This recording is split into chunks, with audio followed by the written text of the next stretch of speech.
ক'ব এই সম্পৰ্কত? চাওক, প্ৰথমতে মই সেইটো ক'ব বিচাৰিছোঁ, judiciary is guardian of individual right. তো জুডিচিয়াৰীৰ ওপৰত আমি সম্পূৰ্ণ বিশ্বাস ৰাখিব লাগিব।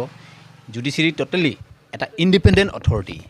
তো চাৰ্জশ্বিটত কি লিখিছে কি নাই লিখা একচুৱেলি মই ক'ব নোৱাৰোঁ, কিন্তু চাৰ্জশ্বিটত যদি এই কথাখিনি আহিছে যে অকাৰেঞ্চ প্লেচ যিটো য'ত হৈছে তাত নিশ্চয় চৰকাৰী অথৰিটি আছিলে, চৰকাৰী অথৰিটিৰ কিবা এভিডেঞ্চ কালেক্ট কৰিব পাৰিছে নেকি? যদি কনকাৰেণ্ট এভিডেঞ্চ কালেক্ট কৰিব পাৰিছে য'ত অকাৰেঞ্চটো হৈছিলে ধৰক চৰকাৰীভাৱে, তাৰ মানুহ কেইজন আছিলে, কোন কোন উপস্থিত আছিলে আৰু যিসকলে এপইণ্টমেণ্ট দিছিলে তাত যাবলৈ, তো তেখেতসকলে কি অৱস্থাত আছিলে, CCTVৰ ফুটেজ গোটেইখিনি যদি আনিছে SITয়ে ভাল কথা। আৰু মই আশা কৰোঁ যে অসমবাসী ৰাইজে জুডিচিয়াৰীৰ ওপৰত সম্পূৰ্ণ আস্থা আৰু বিশ্বাস ৰাখিব লাগে।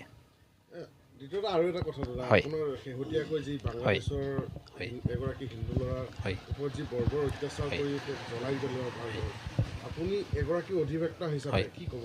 চাওক, এজন ল' এবাইডিং চিটিজেন আৰু এজন এডভকেট হিচাপত মই সেইটোৱে ক'ব বিচাৰিছোঁ যে প্ৰথমতেই মই ষ্ট্ৰংলি কণ্ডেম কৰোঁ, হিন্দু হওক মুছলমান হওক যিয়েই নহওক, আমি এজন ভগৱানৰ সন্তান হয়।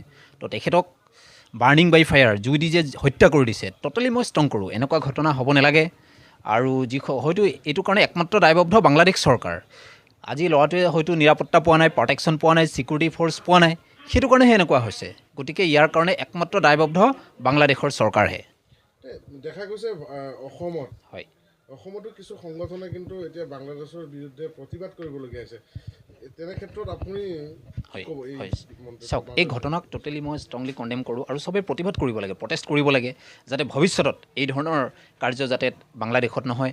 আৰু বাংলাদেশ ধৰিব গ'লে চাওক, তাত 95% ইছলামিক জনসাধাৰণ, মুছলমান জনসাধাৰণ, তো 5%হে আমাৰ হিন্দুসকল তাত বসবাস কৰি আছে। গতিকে তেখেতসকলক স্পেচিয়েল পাৱাৰ এটা দিব লাগে, স্পেচিয়েল প্ৰটেকশ্যন এটা দিব লাগে বুলি মই ভাবোঁ।